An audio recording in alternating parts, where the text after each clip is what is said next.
দুৰ্নীতি বিৰোধী অভিযানৰ নামত কি চলিছে?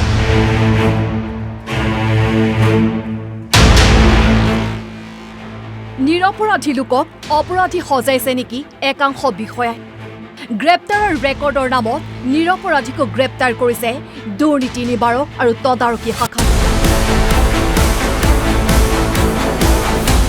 প্ৰথমে এক দৃশ্য মন কৰক। এজন লোকক দুয়োহাতে দুজন লোকে ধৰি আছে। তাৰে কলা টি শাৰ্ট পিন্ধা লোকজনক চাওক। ধৰি থকা লোকজনৰ হাতত কিবা মোহাৰি আছে।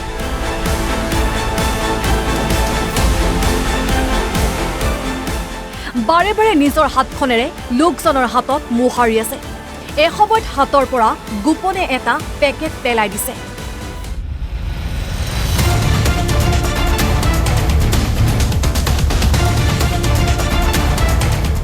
এই দৃশ্য দৰঙৰ ধুলাৰ। ধৰি থকা লোকজনৰ নাম মুক্তাৰ হুছেইন। ধৰি থকা কেইজন দুৰ্নীতি নিবাৰক আৰু তদাৰকী শাখাৰ দল।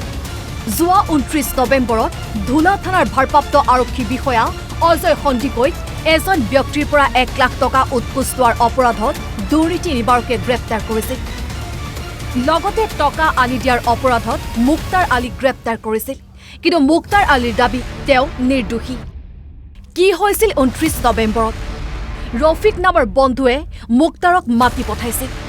গৈ পোৱাৰ লগে লগে এটা খাম মুক্তাৰৰ কোলাত দি দিছিল। খামটোত আছিল 1 লাখ টকা। ধুলা থানাৰ ভাৰপ্ৰাপ্ত আৰক্ষী বিষয়াক দিবলৈ কৈছিল সেই ধন। লগালগ মানে আৰু অচিনাকি 8-10জন মানুহ আহি গ'ল। সিহঁতে আহি ক'লে যে মই ভিজিলেটৰ মানুহ, তা আপুনি টকাখন অচিক দি দিয়ক। আপোনাৰ একো নহয়, আপুনি অচিক দি গুচি যাব। তাৰপিছত মই কৈছোঁ যে মইতো অচি মোৰ তাৰ পৰা বিচৰা নাই, মই কিয় বাৰু অচিক দিম, মইতো দিব নোৱাৰিম। তাৰপিছত মোক গাড়ীৰ পৰা নমাই অলপ পিছফালে লৈ গ'ল, ৰাইট ছাইডত লৈ গ'ল, অলপ পিছফালে।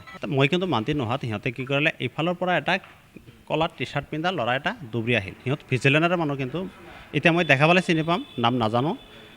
কি কৰিলে, মোৰ হাতত মানে ৰং মাৰি দি আছে, এনেকৈ পাউডাৰ মাৰি দি আছে। মই কৈছোঁ দাদা এইটো কি দিলা আপুনি লগাই? এইটো পাউডাৰ হয়, আপুনি কি লগাই দিলে? কয় দাদা একো নহয়, মই ৰুটি খাই দৌৰি আহিছোঁ, আটা লাগিছে, একো নহয়। কৈ এনেকৈ মই হাত সাপুৰি মই 2বাৰমান দি দিলে। দিবলৈ অমান্তি হওঁতেই দুৰ্নীতি নিবাৰক আৰু তদাৰকী শাখাৰ দলে ধৰি ৰাখে তেওঁক। আৰু তাৰ পাছতে কৌশলেৰে মুক্তাৰৰ হাতত ঘঁহি দিয়ে ৰঙৰ পাউডাৰ। পুনৰ চাওক কিদৰে তেওঁৰ হাতত পাউডাৰ সানি আছে কলা টি চাৰ্ট পৰিহিত লোকজনে।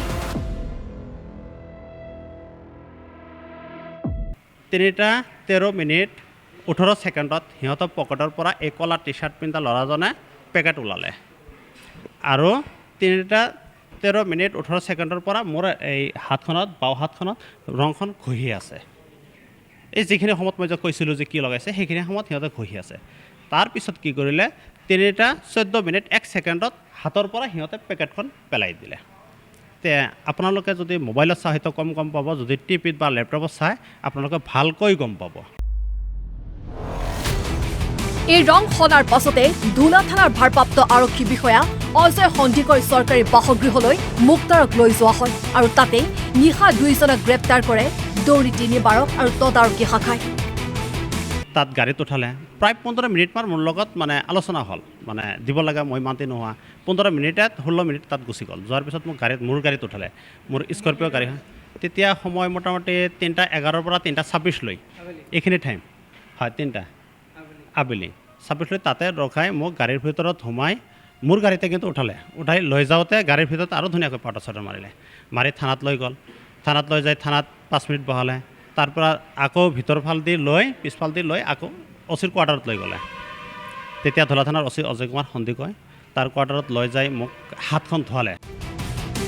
এদিন ঘটনাস্থলীলৈ যাওঁতে তাত থকা CCTV কেমেৰা প্ৰত্যক্ষ কৰে। আৰু সেই CCTV ফুটেজ লাভ কৰাৰ পাছতে তেওঁক গ্ৰেপ্তাৰ কৰা দুৰ্নীতি নিবাৰক শাখাৰ দলটোৰ বিৰুদ্ধে আৰক্ষী সঞ্চালক প্ৰধানৰ ওচৰত এজাহাৰ দাখিল কৰে।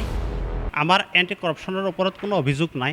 আমাক যিকেইজনে আহি একচুৱেলি মানে দোষী সাব্যস্ত কৰি লৈ গৈছে বা দোষী বনাই লৈ গৈছে বা ব্লেকমেইল কৰি লৈ গৈছে, সিহঁতৰ ওপৰতহে আমাৰ অভিযোগ।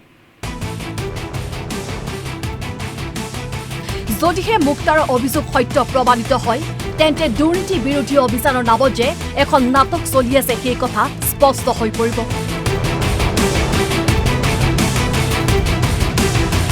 মঙলদৈৰ পৰা গৌতম চহৰীয়া, NB নিউজ।